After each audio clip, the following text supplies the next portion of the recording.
আসসালামু আলাইকুম, কেমন আছেন সবাই? আশা করি সবাই ভালো আছেন, সুস্থ আছেন। আজকে কিন্তু খুব সকালবেলা ভোরবেলা ঘুম থেকে উঠে কিন্তু বেরিয়ে পড়লাম রাস্তায় যাওয়ার মানে হচ্ছে কি মানে অবশ্যই আপনাদের সাথে শেয়ার করব। আর মানেটা হচ্ছে আসলে আমি দেশি মুরগি খুঁজতেছি, তাই একটা আফুর বাড়িতে চলে আসছি, লাকি আফার বাড়িতে মুরগি দেওয়ার জন্য। এসে দেখতেছি আফা আগে থেকে মুরগি ধরে রাখছে, আর আফার কাছে আছে কয়েকটা মুরগি আছে, উনি এগুলো বিক্রি করবে। তাই আমি আফার কাছ থেকে মুরগি নিতে চলে আসছি আফার বাড়িতে।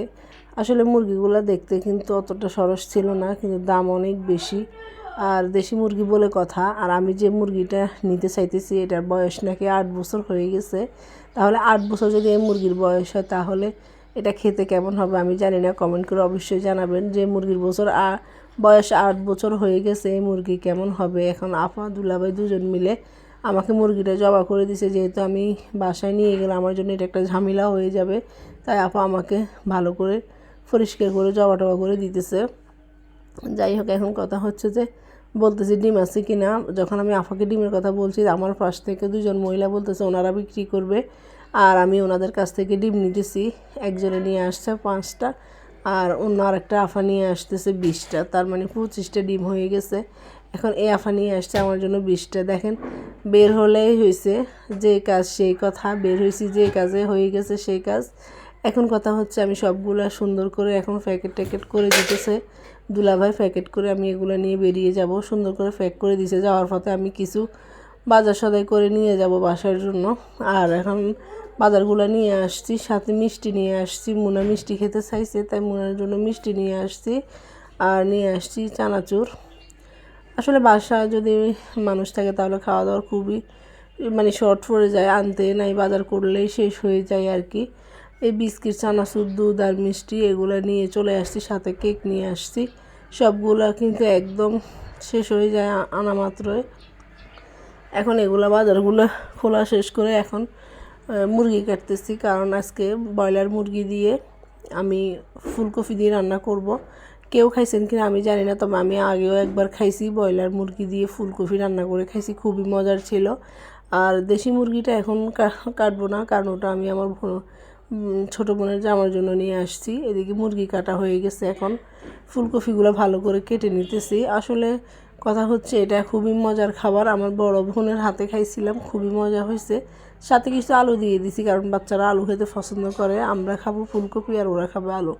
আর এখন মাছটা, সরি ভুল হয়ে গেছে, এটা মুরগিটা একটু ভালো করে ভেজে নিতেছি, কারণ একটু ভালো করে ভেজে নিলে দেখবেন ফ্লেভারটা খুবই ভালো আসে আর ভেঙেও যায় না। আমি ভালো করে সবগুলা মশলাপাতি দিয়ে একসাথে কষিয়ে নেওয়ার পরে আমি মুরগিগুলো দিব। আসলে রান্নার স্বাদ কিন্তু কষানোর কাছে, সব কিছু কষানো হয়ে গেলে কিন্তু একটা আলাদা একটা মজা হয় রান্নার। কষানো না হলে কিন্তু এত মজা থাকে না।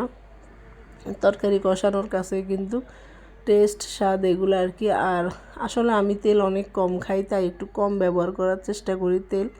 আর এখানে সূর্যের আলো এসে পড়তেছে, তাই হয়তো এখানে কালারটা এরকম হয়ে গেছে বাইরের আলোর কারণে, কারণ আমার জানালা দিয়ে এখন রোদ আসে, রোদের সময়। যাই হোক, এখন ধোঁয়ার জন্য একদম চোখ মেলতে পারতেছি না, ধোঁয়া এরকম অবস্থা হয়ে গেছে। আর ফুলকপিগুলো ভালো করে ধুয়ে পরিষ্কার করে নিতেছি। আসলে রান্না করতে কষ্ট, খেতে কোনো কষ্ট নাই, ঝামেলা নেই। আমি অল্প পরিমাণে কিছু ফুলকপি দিয়ে দিছি। দেখেন, দেখানো যাইতেছে না, এত ধোঁয়া হইতেছে, চোখ মুখ কিন্তু একদম ভরে যাইতেছে ধোঁয়ায়। আগুনের ধোঁয়াটা কিন্তু অনেক কষ্ট। দেখেন কীরকম হয়েছে।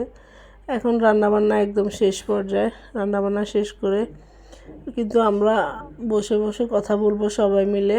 এখন রান্নাবান্না শেষ করতেছি, ভালো করে ভেজে দিছি, তা না হলে এগুলো খুলে যাবে। তাই এখন রান্নাবান্না শেষ, খাওয়া দাওয়া শেষ, সন্ধ্যায় একটু নাস্তা করতেছি সবাই মিলে। বাজার থেকে নাস্তা নিয়ে আসছি। বাজারের নাস্তাগুলাই সন্ধ্যার সময় প্রায় সময় করা হয়, বাজারের নাস্তা। আজকের ভিডিও এই পর্যন্ত। সবাই ভালো থাকবেন, সুস্থ থাকবেন। আর যারা ভিডিওটা পুরোটা দেখছেন, লাইক কমেন্ট করতে কোনোভাবেই ভুলবেন না। সবাই আমার ভালোবাসার মানুষ যারা, তারা তো অবশ্যই আমার ভিডিও দেখে, লাইক কমেন্ট অবশ্যই করবেন। আল্লাহ হাফেজ।